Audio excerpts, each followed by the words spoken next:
Sunrise on a still lake. Coffee halfway to my mouth. And there's Marjorie Pike standing on my dock, like she owns the horizon, holding up a ring of keys and telling her cousins they can use their lakefront anytime. Yeah, that happened. And she even gives me that little smile people use on hotel staff when they've forgotten your name. I don't yell, I don't rush. I let the picture burn in, because when arrogance shows up at 6 a.m., you either get swept into its weather or you start building your shelter. 3 breaths later, I know which one I'm choosing. I didn't buy a vacation house.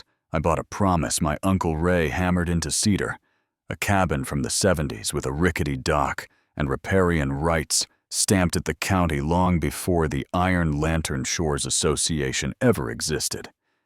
You know what I mean. I came for quiet for smallmouth at daybreak and wood to split at dusk, not for a woman with a clipboard grading my wildflowers like homework.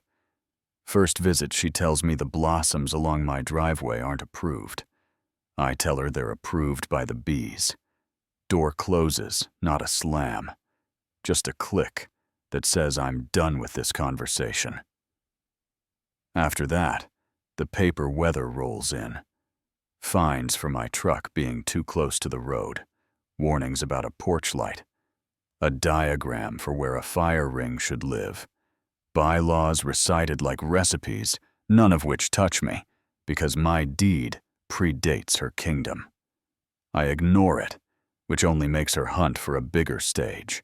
Saturday morning, she arrives with cousins and coolers, and a voice turned up to 11 waves, stapled minutes like scripture announces the board reallocated my shoreline to caretakers, and her guys stomp onto my dock as if boots can move a boundary.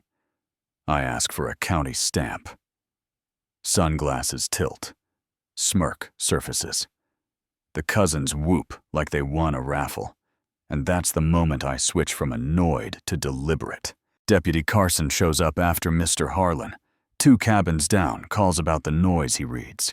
My deed looks at Marjorie's stack of bylaws and drops the sentence that should have ended the show. Bylaws don't override deeds, ma'am. Clean, flat, official.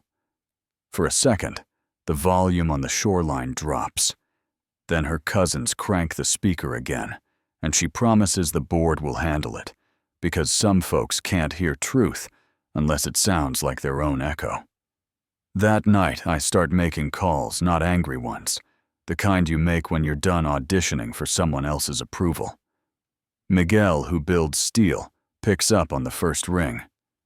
Danny, a county inspector, and an old classmate laughs when I ask what's permitted, and what's smart, says if you do it right, it holds. Sienna Cole, the attorney in town, who rarely blinks, flips through my growing folder, chuckles at the letter that fines me for trespassing on my own dock, drafts a cease and desist. We don't send yet because timing is leverage, and I plan to feel the ground tilt before I put anything in the mail. Meanwhile, the circus swells. Trucks line the shoulder. A sheet appears on my dock that says reserved for Pike. Family bonfire ash rolls across the water jet skis, chew through reeds where loons used to hide, and I keep breathing. Baiting hooks, taking pictures. I invite Danny to swing by on official letterhead. She points to tents too close to shore, and a fire pit on bare sand asks for permits. And when Marjorie waves minutes at her like tarot cards, Danny writes violations. Not for me. Neighbors start pretending to rake leaves that don't exist, because in small towns, watching what happens next is a sport. Here's the turn that changes the music. Not a speech, not a fight.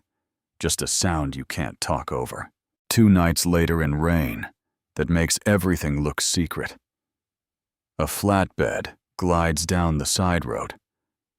With the lights low, we slide beams behind the woodshed, then plates, then posts, then a lock that looks like a fist, and we stack it all.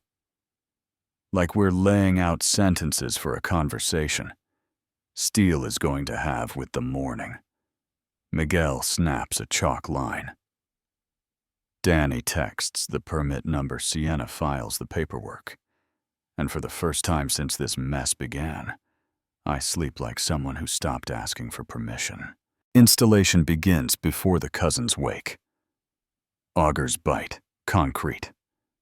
Swallows, posts, grinders whine.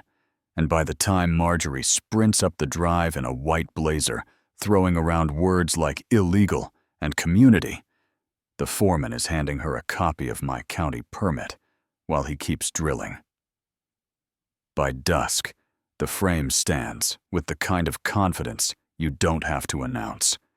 And when the final bolt seats and the lock clicks, the sound carries across the lake like a church bell. You can't drown with noise. She rattles the bars, kicks. The post shakes the chain, and nothing moves except the story, which moves without her.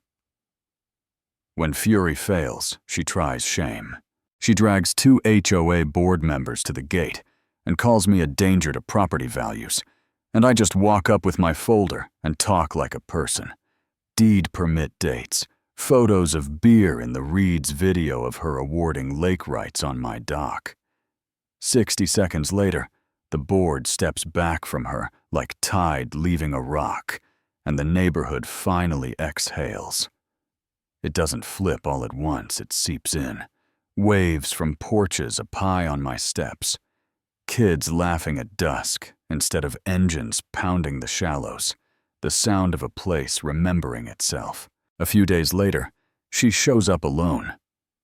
No hat, no armor. Grips the bars and says my name like she remembered. I'm a human being, says she went too far. Blames cousins. Asks me to unlock the gate for a minute so they can grab some things. I feel the tug of the easy answer, the handshake, the be nice muscle that gets so many of us hurt. But I walk to the fence, look her in the eyes, and say it plain. This land was never yours to give. Then I turn back to my porch, because mercy without truth is just a loan you'll be chasing forever.